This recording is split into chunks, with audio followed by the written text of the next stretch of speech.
সবাইকে welcome study with SB চ্যানেলে। আজকে আমরা শিখব ক্লাস 9-10 বইয়েরই উচ্চতর গণিত আর সাধারণ গণিত দুইটার ক্ষেত্রেই কাজে লাগবে এমন একটা অধ্যায়, সেটা হচ্ছে সেট। তো এই সেটের আরও একটা অংশ আছে, সেটা হচ্ছে ফাংশন।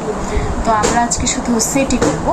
সেটেরই আমার মনে হয় না আমি একটা ক্লাসে সেট শেষ করতে পারবো। যাই হোক, শুরু করি। প্রথমে আসি সেটের আবিষ্কারক।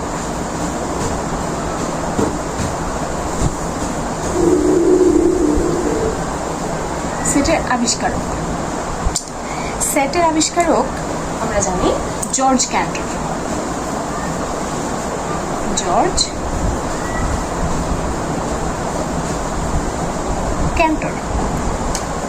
এই জর্জ ক্যান্টর ইনি হচ্ছেন একজন জার্মান গণিতবিদ।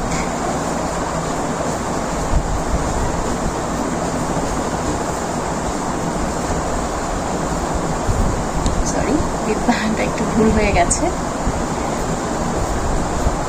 জার্মান গণিতবিদ। আর ইনি হচ্ছে এই জর্জ ক্যান্টর প্রথমবার সেট সম্পর্কে আমাদেরকে ব্যাখ্যা দিয়েছিল। এই জন্যেই এই জর্জ ক্যান্টরকে সেটের জনক বলা হয়। ওনাকে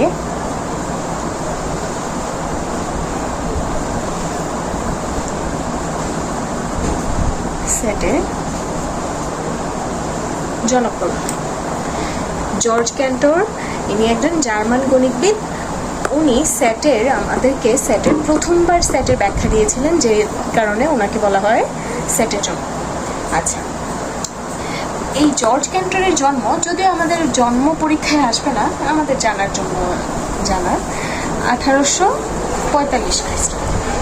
ওনার জন্ম হচ্ছে 1845-এ রাশিয়াতে।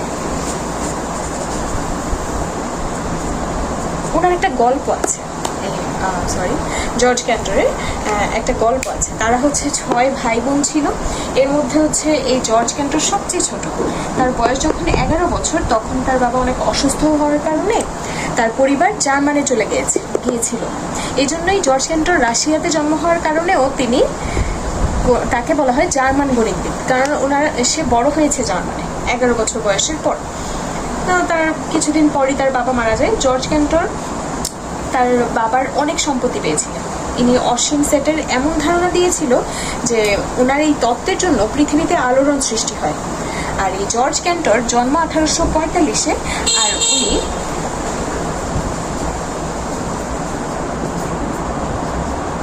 মারা যান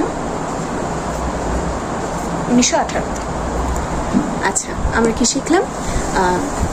সেটের আবিষ্কারকের কথা, যিনি জর্জ ক্যান্টর, যাকে বলা হয় জার্মান গণিতবিদ এবং সেটের জনক, কারণ উনি প্রথমবার সেটের ব্যাখ্যা দিয়েছিল।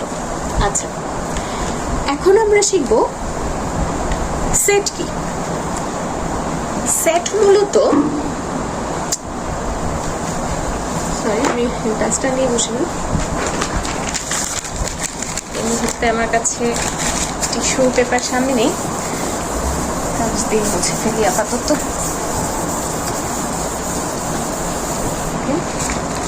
আসি আমরা এবার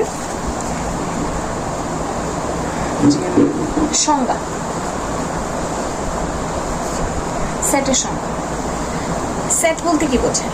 আমরা যদি এক সেট জামার সেট বলবো বা একটা ডিনার সেট বলি, ডিনার সেটে কি থাকে?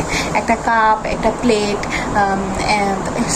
কিছু কাপ থাকে, প্লেট থাকে, তারপরে হচ্ছে ছোট বাটি থাকে, গ্লাস থাকে, বড় প্লেট থাকে। তো অনেক ধরনের আইটেমের একটা সমাহার হচ্ছে একটা কাপের ডিনার সেট।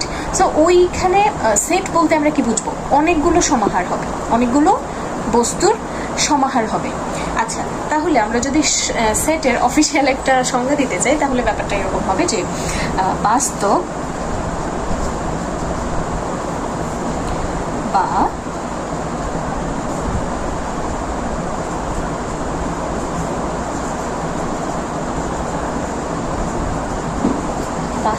চিন্তা জগতের সুসংজ্ঞায়িত বস্তুর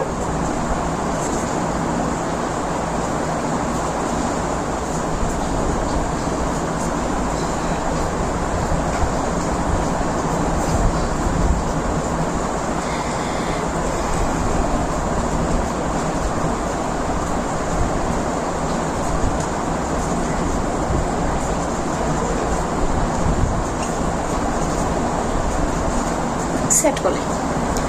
বাস্তব বা চিন্তা জগতের সুসংজ্ঞায়িত বস্তুর সমাবেশ বা সংগ্রহকে সেট বলা হয়। ওকে, আমাদের সেট মূলত আমরা প্রকাশ করি এমনভাবে যে এম যদি একটা সেট হয়, তার উপাদানগুলো আমরা এইভাবে দেখাবো। এখানে দ্বিতীয় বন্ধনী ব্যবহারের কারণ অনেকে জিজ্ঞেস করতে পারেন, তো এখানে বলে রাখি যে এটার নির্দিষ্ট তেমন কোনো স্পেশাল কোনো কারণ নেই। এটা একটু আগে পড়িয়েছি যে সেটের আবিষ্কারক জর্জ ক্যান্টর, উনি প্রথম সেটকে এইভাবে লিখেছিল, সেটটাকে এভাবে লিখেছিল, সেই জন্য এই সেটকে আমরা এভাবেই লিখি। সব বাকি বইয়ে এভাবেই লেখা, এটার আর কোনো নির্দিষ্ট কারণ নেই, মানে স্পেশাল কিছু না। ওকে, আচ্ছা, এই পর্যায়ে আমরা সেটের উপাদানগুলো সম্পর্কে জেনে নিব। সেটের উপাদান,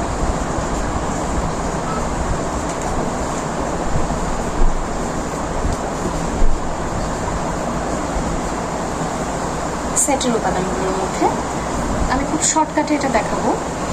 এটাকে বলা হয় এলিমেন্ট।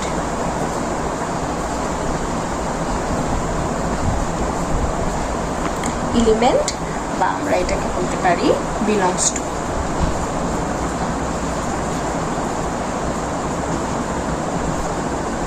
উপাদান বাংলায় হচ্ছে উপাদান। আর এইটাকেই যদি আমি কেটে দিই তাহলে এটা হয়ে যাবে not belongs to.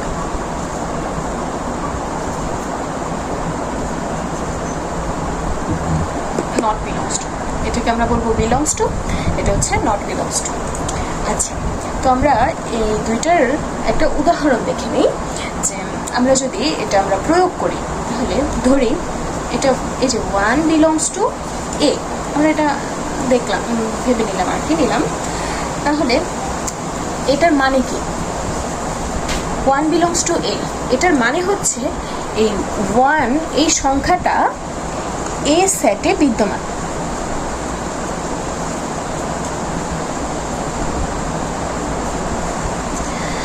One belongs to এ মানে এ যদি একটা সেট হয়, তাহলে এই 1 বিলংস টু এ এটার মানে দাঁড়ায় এই 1 হচ্ছে এ সেটে বিদ্যমান।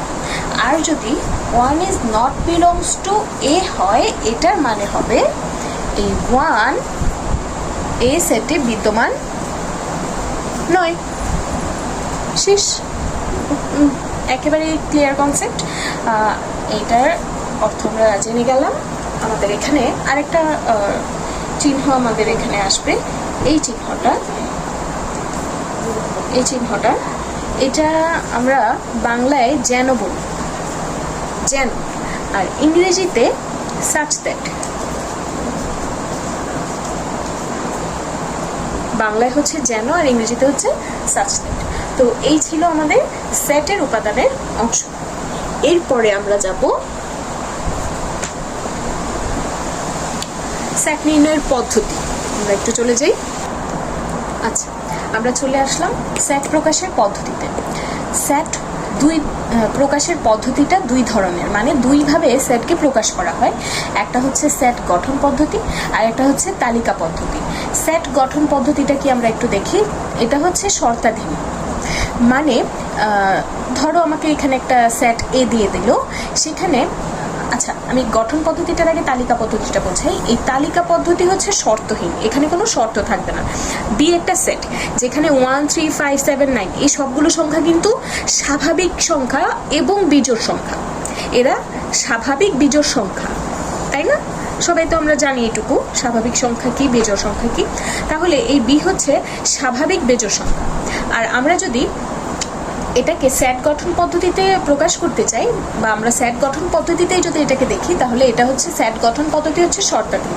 এটা এভাবে ডিরেক্টলি দেওয়া থাকবে না, আমার উপাদান আকারে দেওয়া থাকবে না, আমাদের কি থাকবে, এরকম শর্ত আকারে দেওয়া থাকবে। এই যে x such that x, x such that x, এটাকে আমরা কিভাবে বলবো? এক্স এম এরূপ হবে যেন স্বাভাবিক বেজোড় সংখ্যা, এক্স এর মানটা কি হয়, স্বাভাবিক বেজোড় সংখ্যা হয়। তাহলে এটাই কিন্তু এখানে শর্ত আকারে লেখা হলো।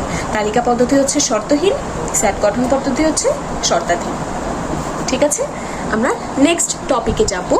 আমাদের নেক্সট টপিক হচ্ছে সবগুলো সেট নিয়ে আমরা এখন আলোচনা করব। আমাদের সেটের প্রকাশের পদ্ধতি, সংজ্ঞা, আবিষ্কারক সব কিছু জানা হলো। এবার আমরা পরের অংশে যাব। আচ্ছা, আমরা চলে এলাম পরের টপিকে, সসীম বা শান্ত বা ফাইনাইট সেট। সসীম সেট, শান্ত সেট, ফাইনাইট সেট, এটা বলতে কি বোঝায়?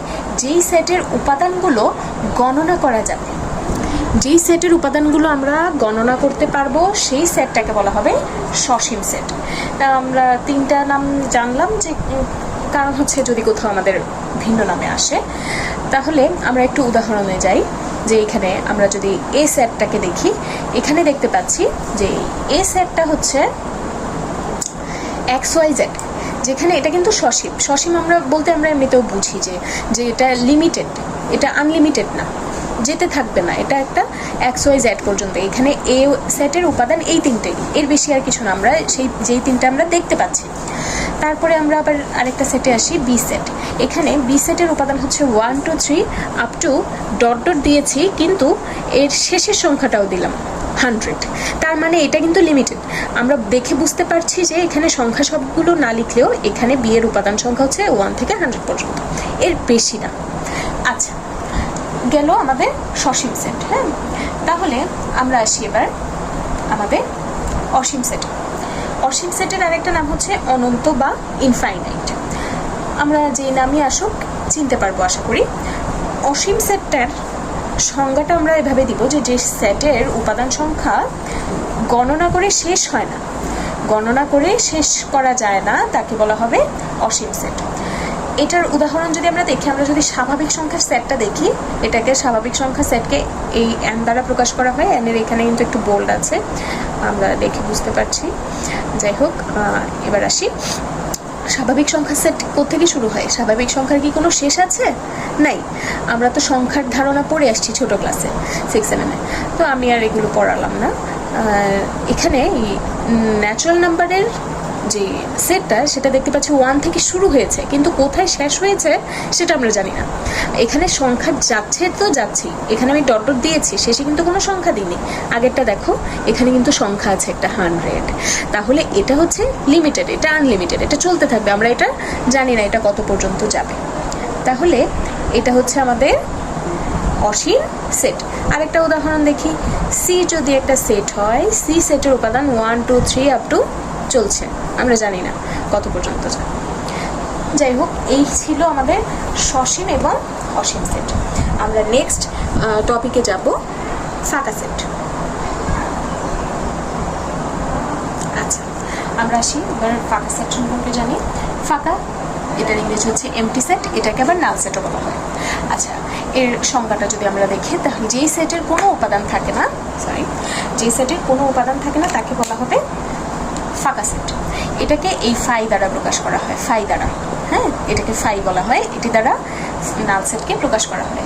যেমন আমরা যদি দেখি, এ একটা যদি সেট হয়, তাহলে এই সেটের এক্স হচ্ছে বিলংস টু এন, মানে ন্যাচারাল নাম্বার। আমি একটু আগে বলেছিলাম উপাদান পড়ানোর সময় যে বিলংস টু মানে কি, যাকে বিলংস টু যাকে বলা হবে, মানে এক্স বিলংস টু এন মানে হচ্ছে এক্স হচ্ছে এন এর মধ্যে বিদ্যমান, এক্স হচ্ছে এন এর মধ্যে বিদ্যমান। তাহলে বিদ্যমান যেন এক্স 9-এর চেয়ে বড় এবং এক্স 10-এর চেয়ে ছোট। আচ্ছা, আমরা এবার দেখি একটু এটাকে সংখ্যা রেখা যদি আঁকি, তাহলে আমরা কি দেখতে পাবো? এটা 0। তো আমি ধরে নিলাম যে এখানে অনেকগুলো আছে, 1 2 3 4 5 6 7 8 9 10। যদিও মাপগুলো সঠিকভাবে যায়নি, তো আমি একটা আন্দাজে করলাম আর কি, তোমরা বুঝে নিও। এদিকে হচ্ছে -1 -2, এইভাবে হচ্ছে 1 2 3 4 আপ টু 9 10। আচ্ছা, আমি শুধু আঁকার জন্য বুঝিয়েছি, সবটা আঁকিনি, এদিকে আরও আছে অসীম পর্যন্ত। প্রথম শর্তটা হচ্ছে এক্স 9-এর চেয়ে বড়, 9 থেকে বড়।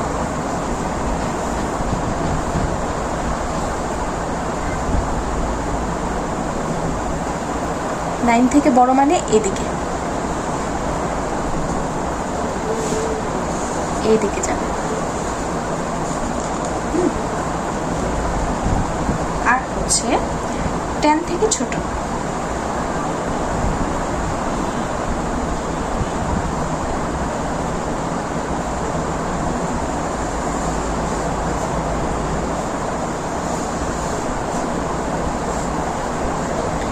9 থেকে বড় আর 10 থেকে 9 থেকে বড় যাচ্ছে আর 10 থেকে ছোট। তো এখানে আমরা দেখতে পাচ্ছি কি এই সেটের কোনো উপাদানই নেই, মানে এমন কোনো স্বাভাবিক সংখ্যা নাই যেটা 9 এর বড় কিন্তু 10 এর ছোট, মানে এখানে কোনো স্বাভাবিক সংখ্যা নেই। আমাদের স্বাভাবিক সংখ্যা থাকতে হবে, আমাদের শর্ত কি x বিলংস টু n, মানে হচ্ছে স্বাভাবিক সংখ্যা থাকতে হবে, x এর মানটা স্বাভাবিক সংখ্যায় থাকতে হবে। তো x এর মানটা এখানে স্বাভাবিক সংখ্যায় নেই, এখানে স্বাভাবিক সংখ্যা হচ্ছে 9 আর 10, এদের মাঝখানে অনেক সংখ্যা আছে, এটা আমরা জানি, দশমিক সংখ্যা ভগ্নাংশ সংখ্যা আছে কিন্তু স্বাভাবিক সংখ্যা নেই। সো আমরা বলতে পারি এদের এখানে স্বাভাবিক সংখ্যা নাই, যেহেতু কোনো উপাদানই নাই, তার মানে এটা একটা ফাঁকা সেট। ক্লিয়ার? তো যদি এখানে কোনো টপিক কেউ না বুঝে থাকো কমেন্ট করবে, আমি পরে এটা আবার বুঝিয়ে দিব অন্য কোনো ক্লাস করে। ঠিক আছে, আমরা নেক্সট টপিকে যাবো।